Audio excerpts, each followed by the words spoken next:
आज हम Ryan holiday की अनुशासन ही नियति है पर चर्चा करेंगे, जो आत्मनियंत्रण की शक्ति पर महारत हासिल करने की गाइड है। क्या आपने कभी महसूस किया है कि आपकी भावनाएं या आवेग आपको अपनी असली क्षमता तक पहुंचने से रोकते हैं? क्या आप अपने लक्ष्यों पर ध्यान केंद्रित करने में संघर्ष करते हैं और क्षणिक सुखों से भटक जाते हैं? अगर हाँ, तो आप अकेले नहीं हैं। लेकिन यहाँ एक अच्छी खबर है। अनुशासन का मतलब कठोर या आनंदहीन होना नहीं है। यह जीवन का आनंद लेते हुए अपने लक्ष्यों के प्रति प्रतिबद्ध रहने का संतुलन बनाना है। इसके बारे में सोचिए। हम कितनी बार विकर्षणों को अपने ऊपर हावी होने देते हैं? सोशल मीडिया, बिंज वॉचिंग या टाल मटोल हमारे दिन के कई घंटे खा सकते हैं। सोचिए क्या होगा अगर हम वो समय सार्थक काम या व्यक्तिगत विकास में लगाएं। क्या होगा अगर आप इन विकर्षणों को दूर कर हर दिन ज्यादा हासिल कर पाएं? यह किताब बताती है कि अनुशासन बोझ नहीं है, यह एक महाशक्ति है।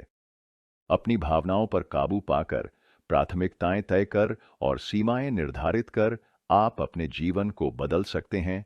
चाहे बिना प्रेरणा के कार्य पूरा करना हो या ऊर्जा खत्म करने वाली आदतों को मिटाना, अनुशासन ही कुंजी है। इस सारांश में हम उत्पादक आदतें बनाने, प्रतिबद्ध रहने और दिन के हर पल का अधिकतम उपयोग करने की रणनीतियां जानेंगे।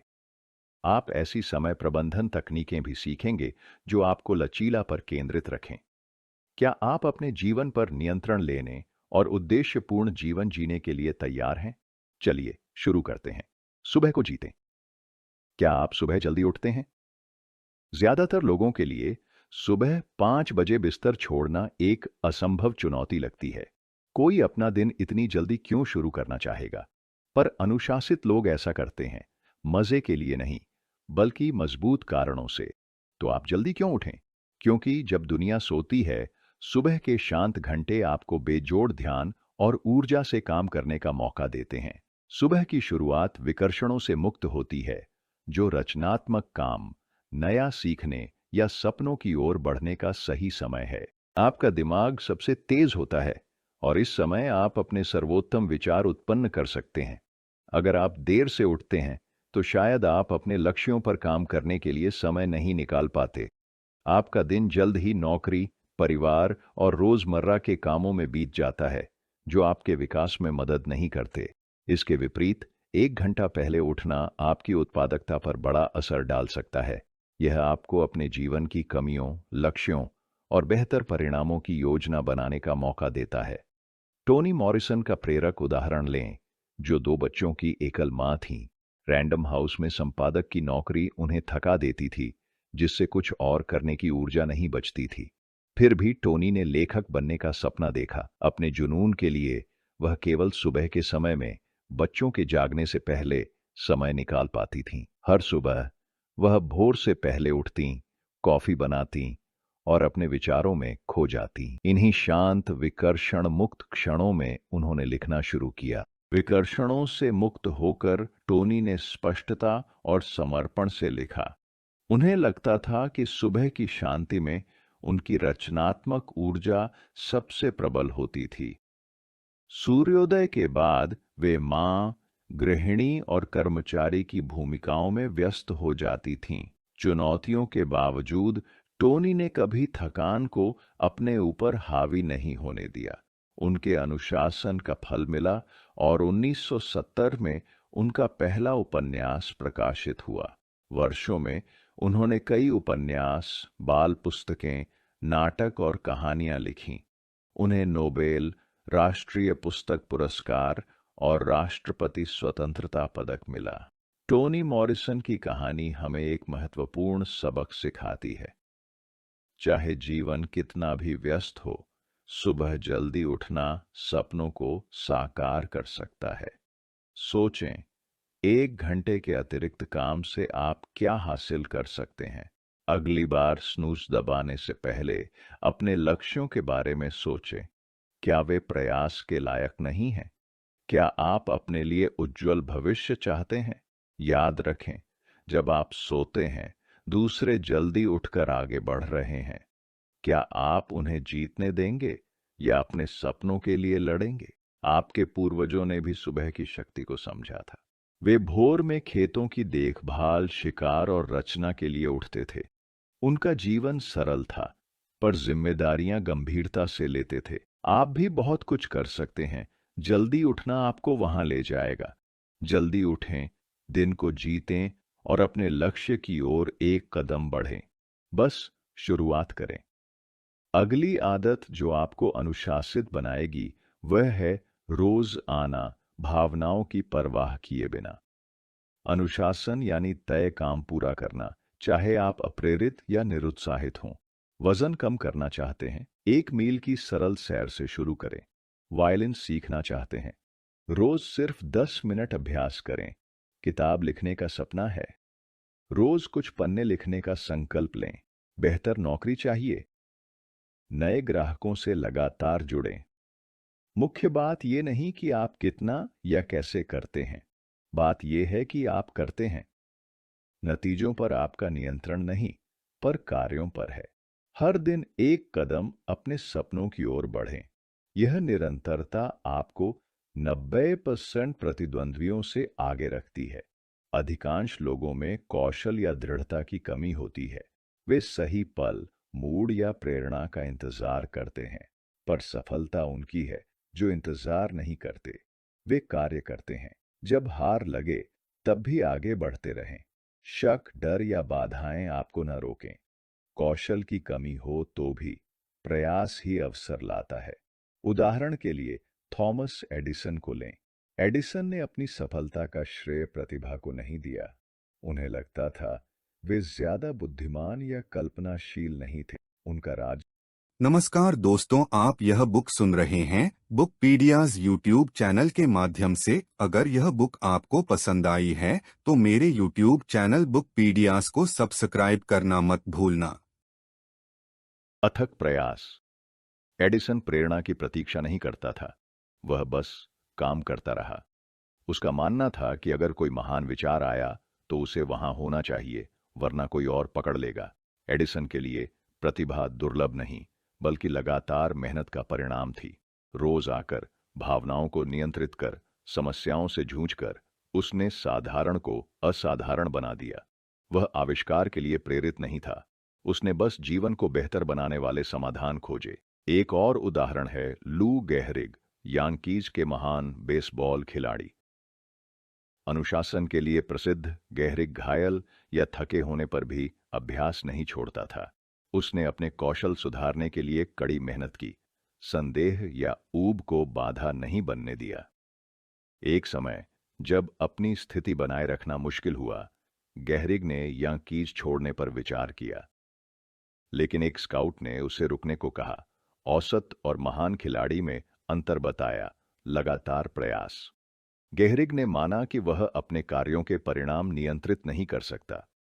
वह हफ्तों तक बिना तत्काल प्रगति के अभ्यास करता, पर इससे नहीं रुका। यह सोच एक महत्वपूर्ण सच्चाई को उजागर करती है।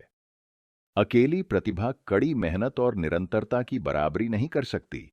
चाहे आप प्रेरित हों या संदेह में, आगे बढ़ते रहें।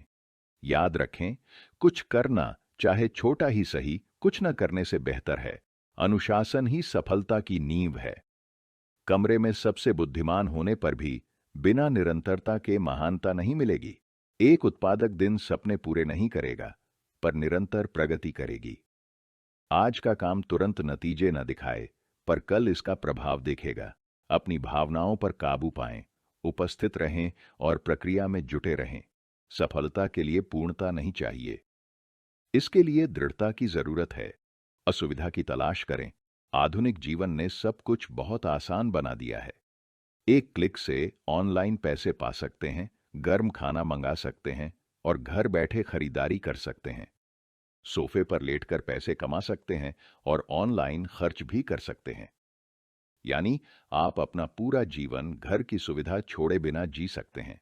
लेकिन यहां समस्या है, यह आरामदायक जीवन एक लत बन सकता है। आज ज्यादातर लोग अपना जीवन जितना हो सके आसान बनाने के लिए पागल हैं। हम तुरंत सफलता चाहते हैं क्योंकि मेहनत नहीं करना चाहते। हम स्मार्ट घर बनाते हैं क्योंकि घरेलू कामों से बचना चाहते हैं। हम शोर मचाने वाले बच्चों से बचने के लिए नैनी रखते हैं। हम हर वो चीज हटा देते हैं जो हमें असहज करती है। ये चुनाव जीवन आसान बनाते हैं, पर आत्म अनुशासन कमजोर करते हैं। अगर आप खुद को ज्यादा आराम से घेरते हैं, तो असफलता के लिए तैयार हो रहे हैं। जीवन हमेशा आपके पक्ष में नहीं होगा और भविष्य अनिश्चित है। क्या होगा अगर आप अपना सारा पैसा खो दें? क्या होगा अगर आप अपना परिवार या घर खो दें? क्या आप ऐसी कठिन चुनौतियों का सामना करने के लिए तैयार होंगे? आराम को अपना गुलाम न बनने दें, क्योंकि यह हमेशा नहीं रहेगा। इसके बजाय खुद को मजबूत और कठोर बनाएं। अपने आप को चुनौती दें। मैराथन दौड़ें, बिना एयर कंडीशनर के रहें। कुछ दिनों के लिए कंडीशनिंग करें, वजन उठाएं, ठंडा शावर लें या इंटरनेट के बिना रहें। अपनी सीमाओं को चुनौती दें और असुविधा को स्वीकारें। मुख्य बात है संतुलन बनाना। खुद पर बहुत कठोर ना हो, पर ज्यादा आराम भी ना करें। कुछ आराम करें, पर लगातार अपनी सीमाओं को परखें। स्टोइक दार्शनिक सेनेका एक प्रेरक उदाहरण है। वे अमीर थे, पिता से बड़ी संपत्ति मिली, पर विलासिता के बजाय बुद्धिमानी से निवेश कर और अमीर हुए। आरामदायक जीवन जीने के बावजूद सेनेका इसके आदी नहीं हुए। कभी कभी सेनेका कुछ दिनों के लिए गरीब की तरह रहते थे। इस दौरान वे कम खाते, साधारण कपड़े पहनते और जमीन पर सोते थे। उनका आहार सिर्फ रोटी और पानी होता था। यह असुविधा सेनेका को जीवन की चुनौतियों के लिए तैयार करती थी। आज कई लोग जानबूझकर असुविधा को अपनाते हैं। कुछ लोग खुद को मजबूत बनाने के लिए रोज सुबह ठंडा शावर लेते हैं। दूसरों ने उत्पादकता बढ़ाने और सीमाएं तोड़ने के लिए विलासिता त्यागी, जबकि कई इसे सोशल मीडिया पर दिखाते हैं। सेनेका का दृष्टिकोण व्यक्तिगत और उद्देश्यपूर्ण था। पहले उन्होंने जीवन की कठोर वास्तविकताओं को जानने के लिए कष्ट सहा और साबित किया कि वे उन्हें पार कर सकते हैं। उन्होंने इन पलों को एक परीक्षा माना जिसे वे हर हाल में पास करना चाहते थे। दूसरा, वे गरीबों के संघर्षों को समझना चाहते थे। उनकी तरह रहकर वे अपनी दौलत खोने के डर से मुक्त हो गए। जहां उनके अमीर दोस्त बिना पैसे के जीवन की कल्पना नहीं कर सकते थे, सेनेका रोटी पानी पर जीने से नहीं डरते थे। सेनेका के अनुशासित फैसलों ने उनकी जान भी बचाई। वे रोमन सम्राट नीरो के स्टोइक गुरु थे, और जब नीरो का व्यवहार अस्थिर हुआ, सेनेका ने जाने का फैसला किया। वे अपनी आजादी के लिए अपनी सारी दौलत छोड़ने को तैयार थे। नीरो यह न समझ पाया कि कोई इतनी दौलत क्यों छोड़ेगा, और सेनेका को रोकने के लिए उन्हें जहर देने का फैसला किया।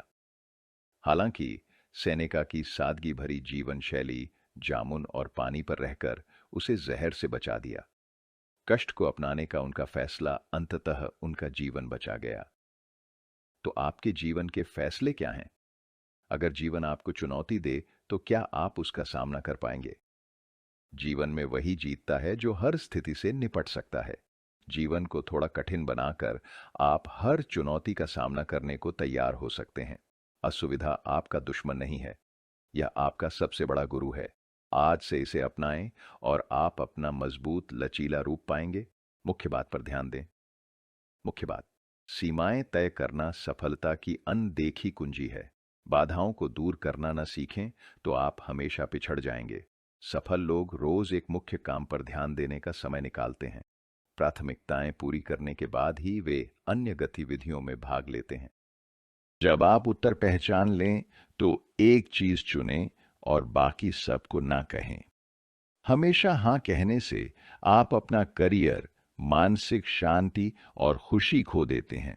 व्यवधान सिर्फ आपके करियर को नुकसान नहीं पहुंचाते, वे आपका कीमती समय छीन लेते हैं, जो आप आराम, किताब पढ़ने या परिवार के साथ बिता सकते थे। दूसरों को हाँ कहना बच्चों, घर या पार्टनर के साथ समय को ना कहना है। आपको भटकाने का दोष दूसरों पर नहीं है, यह आप पर है कि आपने इसकी अनुमति दी। ना कहना सीखना जरूरी है, यह दिखाता है कि आप परवाह करते हैं। इन प्राथमिकताओं की रक्षा करना आपकी जिम्मेदारी है। बुकर टी वॉशिंगटन को लें, जो टस्केगी संस्थान के संस्थापक थे। व्यस्त कार्यक्रम के बावजूद उन्होंने 5 किताबें भी लिखीं। सीमाएं तय करने की उनकी क्षमता ने यह संभव किया। न कहने की कला में महारत हासिल कर बुकर ने महत्वपूर्ण चीजों के लिए समय निकाला। बुकर के आलोचकों ने उन्हें अक्सर स्वार्थी कहा क्योंकि वे अपना ध्यान नहीं भटकने देते थे, पर वे अपना लक्ष्य जानते थे, अधिक से अधिक लोगों का जीवन सुधारना। इसे हासिल करने के लिए उन्हें व्यवधानों को ना कहना पड़ा। वे दूसरों की राय की चिंता में समय बर्बाद नहीं करते थे। वे अपने उद्देश्य पर केंद्रित थे, अश्वेत पुरुषों और महिलाओं को शिक्षित करना।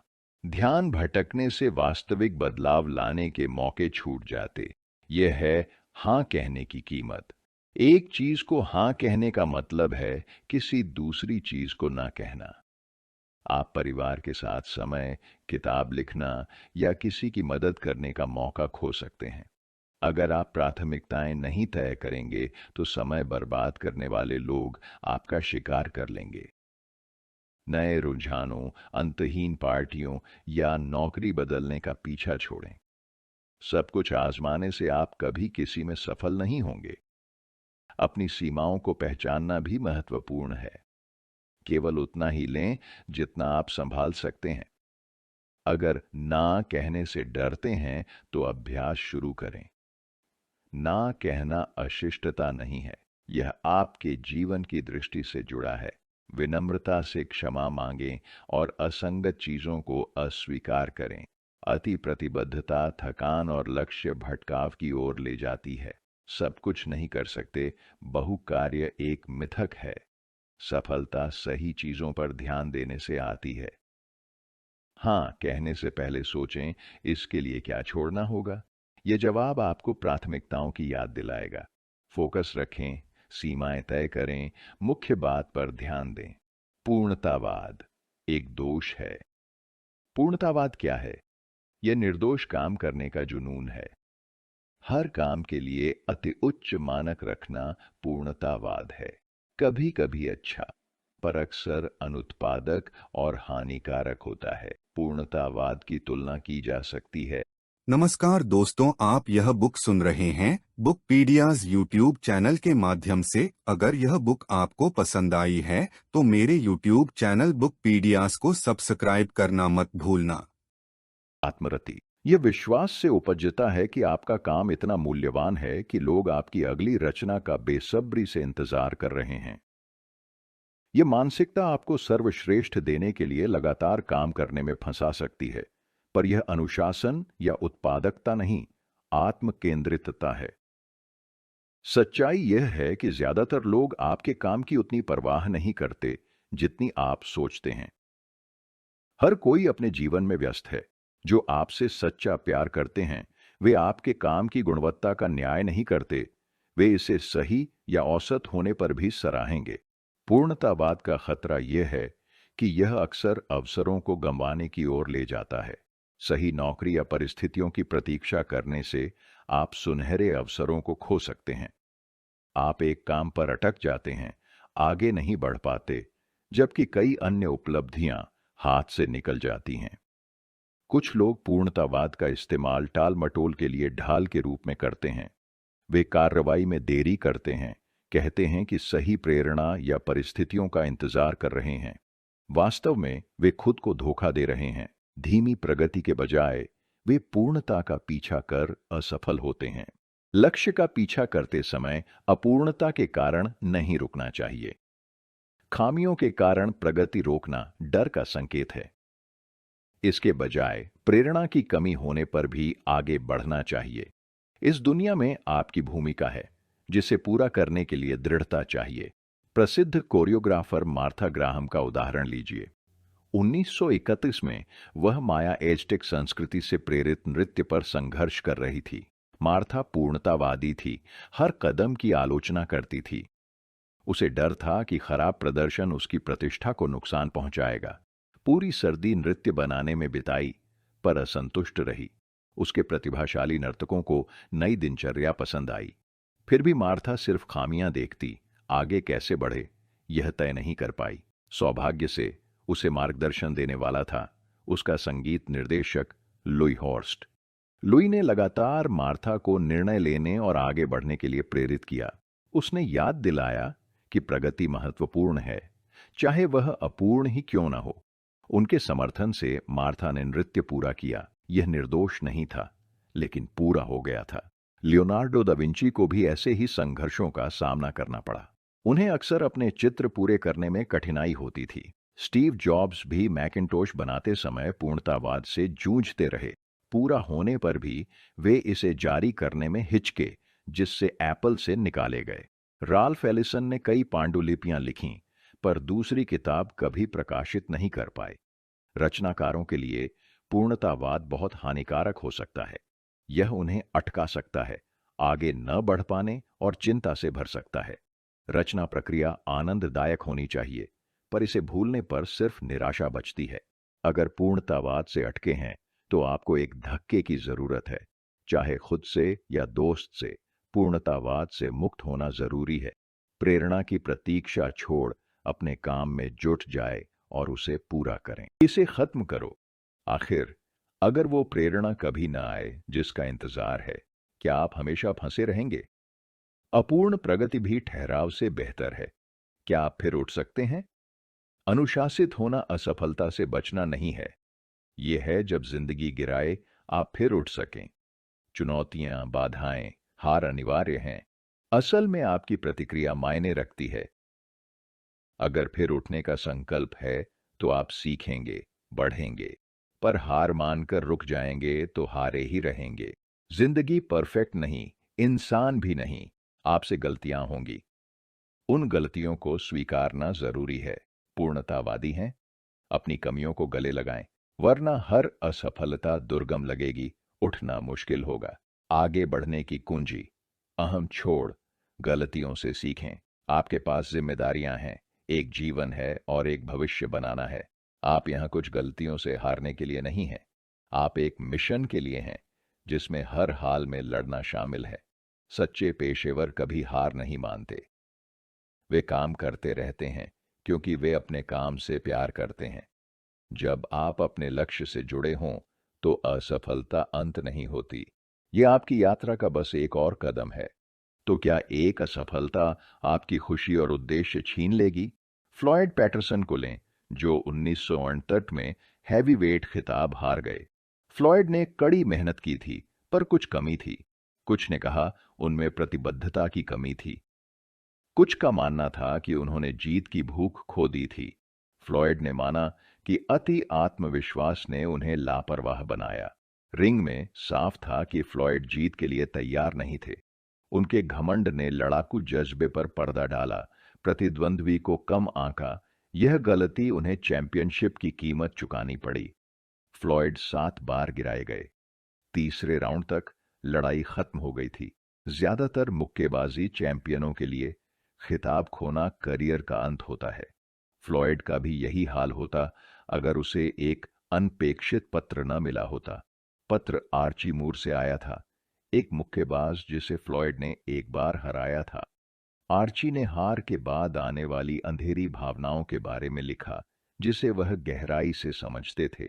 उन्होंने फ्लॉयड को रणनीति बदलने, कड़ी मेहनत करने और खिताब वापस जीतने की क्षमता पर विश्वास करने को कहा। दयालुता और समर्थन से भरा पत्र फ्लॉयड की जीत की भूख को फिर से जगा दिया। प्रेरित होकर वह नए जोश के साथ प्रशिक्षण में लौट आया। उसने हार का विश्लेषण किया, आर्ची के सुझावों पर अमल किया और अपनी कमजोरियों को सुधारने के लिए मैच के फुटेज देखे। 1 साल बाद फ्लॉयड ने इंगेमर जोहानसन के साथ फिर से रिंग में कदम रखा। इस बार उनके अनुशासन और प्रतिबद्धता का फल मिला। फ्लॉयड ने इंगेमर को इतनी जोर से हराया कि वह फिर से उठ नहीं पाया। फ्लॉयड पहले हैवीवेट मुक्केबाज बने, जिन्होंने चैंपियनशिप बेल्ट दोबारा जीता। अगर आप फ्लॉयड की जगह होते तो क्या करते? क्या आप हार मान लेते या अपना रास्ता लड़ते? वापस? जवाब पूरी तरह से आप पर निर्भर है। अनुशासन विफलता से बचने के बारे में नहीं है, यह फिर से खड़े होने का साहस पाने के बारे में है।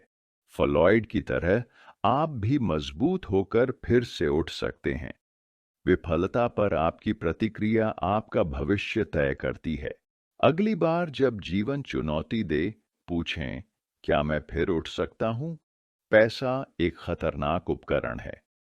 हम सब आर्थिक आजादी चाहते हैं, पर इससे जीवन की खुशी छिन सकती है।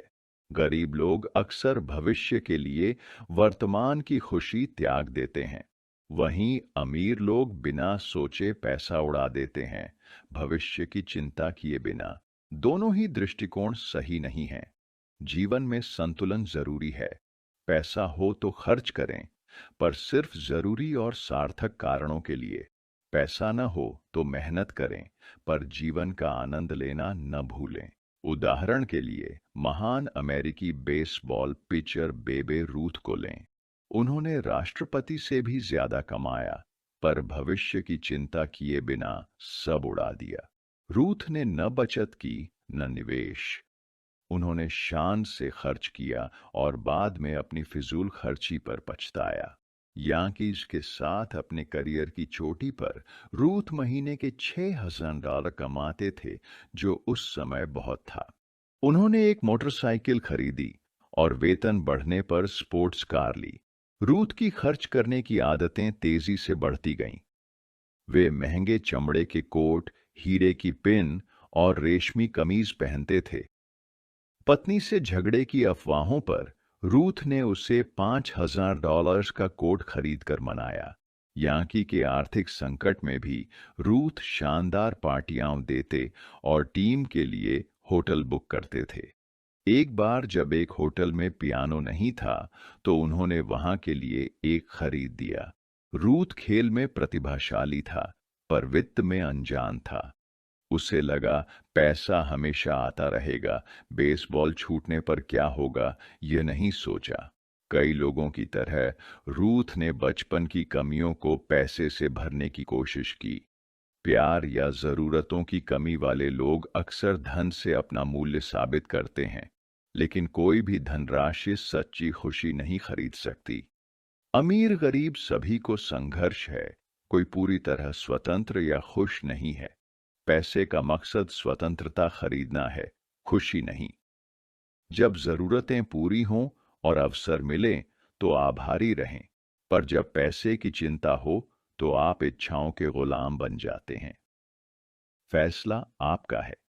क्या पैसा लक्ष्य पाने का साधन होगा या जीवन का केंद्र? दूसरों के प्रति सहनशील, खुद के प्रति कठोर। आप किस तरह के व्यक्ति हैं? क्या आप खुद के प्रति कठोर हैं? क्या आप अपने कार्यों की जिम्मेदारी लेते हैं? क्या आप दूसरों से भी ऐसी ही जिम्मेदारी की उम्मीद करते हैं? खुद से सख्त होना जरूरी है, पर दूसरों की अति आलोचना नहीं है।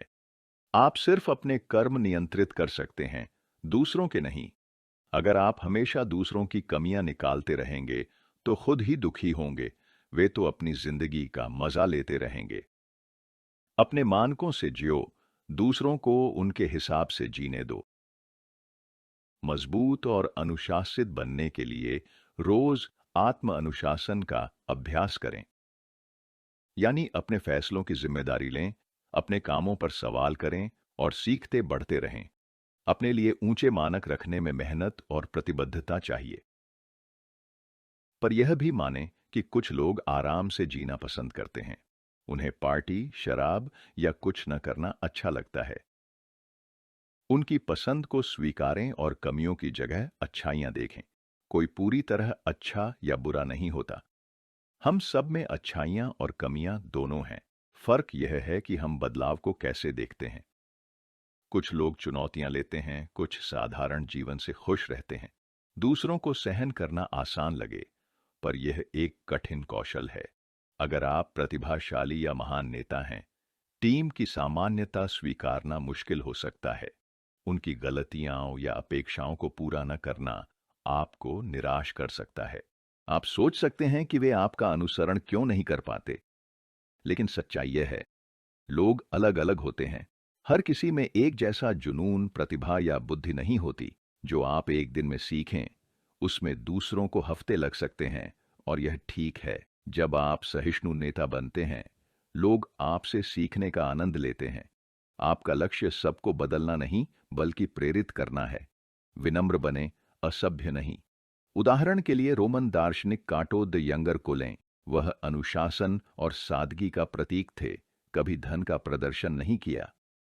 अमीर परिवार से होने पर भी कांटो साधारण कपड़े पहनते, दाढ़ी नहीं काटते और सेना में भी सादगी से रहते थे। वह साथी सैनिकों के साथ जमीन पर सोते और बिना शिकायत अपने कर्तव्य निभाते थे। केटो रोम में अनुशासन और सादगी का प्रतीक बन गया। उसका भाई कैपियो इसके विपरीत था। विलासिता में जीता, महंगे इत्र लगाता और केटो की नापसंद लोगों से घिरा रहता था। मतभेदों के बावजूद केटो ने उसे सहन किया। आत्म अनुशासन का अर्थ है खुद से सख्त होना, दूसरों से नहीं। लोगों में अच्छाई की उम्मीद कर सकते हैं, पर उन पर थोप नहीं सकते। दुनिया विविध है, सबसे अपने मानकों पर जीने की उम्मीद अवास्तविक है। दूसरों को नियंत्रित करने के बजाय आत्म सुधार पर ध्यान दें। यह एक लंबी यात्रा है। इस राह में आपको आलोचना और विरोध का सामना करना पड़ सकता है। हर कोई आपके नियमों और मानकों को स्वीकार नहीं करेगा। कम अनुशासित लोग आपसे आगे निकल सकते हैं, पर इससे कोई फर्क नहीं पड़ता। दूसरों से अपनी तुलना न करें। अपने कार्यों और भावनाओं को नियंत्रित करने पर ध्यान रखें। सकारात्मक रहें, खुद से सख्त रहें, पर दूसरों को स्वीकार करें। अपने लक्ष्यों पर ध्यान दें। दूसरों को आंकने में समय न गंवाएं।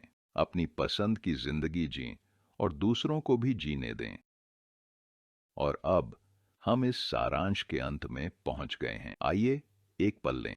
अनुशासन, उपकरण, आदतें और मजबूत भविष्य के लिए जरूरी कदमों पर विचार करें। आइए इन मुख्य सीखों को दोहराएं ताकि वे आपके साथ लंबे समय तक रहें। सबसे पहले हमने जल्दी उठने की शक्ति को जाना। रचनाकारों के लिए सुबह की शुरुआत अद्वितीय उत्पादकता देती है। चाहे किताब लिखें या व्यक्तिगत लक्ष्य हो, इस शांत समय का लाभ उठाएं। फिर हमने निरंतर कार्य के महत्व को समझा। भावनाओं से परे रोजाना सार्थक कदम उठाना एक महाशक्ति है। अपनी भावनाओं को आप पर हावी ना होने दें। जो सच में मायने रखता है उस पर ध्यान दें और सुधरते रहें। हमने असुविधा के मूल्य को भी खोजा। आरामदायक जीवन एक जाल हो सकता है जो आपको चुनौतियों के लिए तैयार नहीं करता। अपने आराम क्षेत्र से बाहर निकलकर आप मुश्किलों का सामना करने की ताकत बढ़ाते हैं। फिर हमने प्राथमिकताएं तय करने और विकर्षणों से बचने की जरूरत देखी। विकास में बाधक चीजों को ना कहना सीखना जरूरी है। विनम्र पर दृढ़ रहें। सिर्फ अपने लक्ष्यों से जुड़े काम करें। पूर्णतावाद एक और अहम सबक था। निर्दोषता की चाह अक्सर ठहराव लाती है। बजाय इसके काम पूरा करें, भले सही न हो, और सीखते जाएं। पूर्णता से ज्यादा प्रगति मायने रखती है। हमने माना कि असफलता जीवन का हिस्सा है। सच्ची सफलता गिरकर उठने, सीखने और मजबूत होकर आगे बढ़ने में है। अंत में हमने पैसे की भूमिका पर बात की। यह आजादी देता है, पर जीवन पर हावी होना खतरनाक है। खर्च, बचत और निवेश में संतुलन रखें जो लक्ष्यों से मेल खाए। आत्म अनुशासन सफल जीवन की नींव है। यह आपके शरीर, मन और आत्मा को मजबूत बनाता है, आपको लचीला और अनुकूलनशील बनाता है। पर याद रखें, यह पूर्णता के बारे में नहीं है। यह निरंतर सीखने और सुधार के बारे में है। विनम्र रहें, चाहे आप कितने भी अमीर या सफल हों, और दूसरों को जज करने के बजाय अपने कर्मों पर ध्यान दें। आत्म अनुशासन की यात्रा आसान नहीं, पर इसका मूल्य है।